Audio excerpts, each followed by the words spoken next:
হুমকি দিয়ে জমি দখলের অভিযোগ।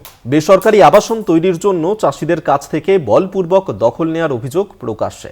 এই মর্মে বোলপুর মহকুমা শাসক থেকে শুরু করে বোলপুর ও জেলা ভূমি ও ভূমি সংস্কার আধিকারিকের কাছে লিখিত অভিযোগ জমি হারাদের। বিভিন্ন বিঘা জমি জুড়ে তৈরি হচ্ছে বেসরকারি আবাসন, বিলাসবহুল কটেজ তৈরি করে চলছে বিক্রি। অভিযোগ, এই প্রকল্পের জন্য প্রায় 22 বিঘা জমি বলপূর্বক লিখিয়ে নেওয়া হয়েছে। এই জমির মধ্যে রয়েছে আদিবাসী এবং চাষিদের জমি, তার উপর আবার রয়েছে জমি মাফিয়াদের হুমকি। পাট্টা বর্গা জমির মালিকদের বাড়িতে গিয়ে হুমকি দেওয়া হচ্ছে, জমি দিবি নাকি ছেলের মাথা নিবি। বাধ্য হয়ে মাটি ও তালপাতার ঘরে বাস করছেন জমিহারা চাষিদের পরিবারগুলি।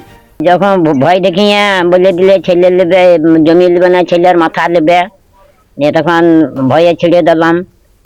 আবার কি করবো, তারপর আবার এদিকে তখন সব আসতে লাগলো, দলবন্দি মানে করতে লাগলো, ধমকি সমসি দেখাইলে। সরকারের অফিসে যেগুলো অফিস আছে সেই অফিসগুলোতে আমরা সব জায়গায় গিয়েছি, সেখানে আমরা সবার সাথে দেখা করেছি এবং আমরা সমস্ত আমাদের সমস্যা বলেছি। আমাদের যে 37 জনের যে পাট্টা জমি আছে সেখানে আমরা চাষাবাদ করতে পারছি না, এখন আমাদের জমিটা চলে গেছে। জমি মাফিয়াদের বিরুদ্ধে বোলপুর মহকুমা শাসকের কাছে লিখিত অভিযোগ দায়ের করেছেন প্রায় 30 জন জমিহারা। পাশাপাশি বোলপুর ও জেলা ভূমি ও ভূমি সংস্কার দফতরের আধিকারিকের কাছেও লিখিত অভিযোগ দায়ের করেন তারা। কিছুদিনের মধ্যেই ওই যে জায়গাটা, সেটা যাদের নামে রেকর্ড হয়েছিল যে কৃষ্ণচরিত বলে যে কোম্পানি এবং যারা সবুজপত্র 2 করছেন, তাদের সেই জমি সেই কয়েক মাস আন্দোলনের পরেই সেটা কিন্তু ভেস্ট হয়ে যায়। কারণ সরকার তদন্ত করে দেখে যে হ্যাঁ, ওটা সত্যিই ওটা আদিবাসীদের নামেই ছিল।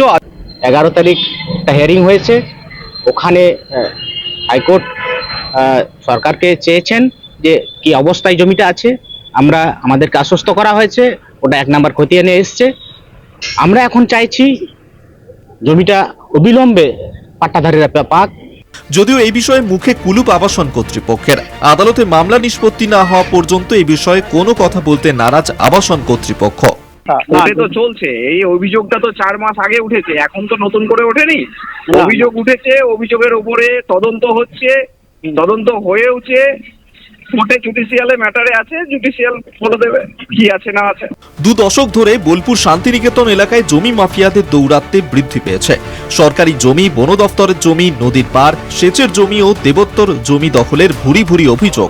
শীঘ্রই বিষয়টি সুরাহার দাবি জানিয়েছেন জমিহারারা।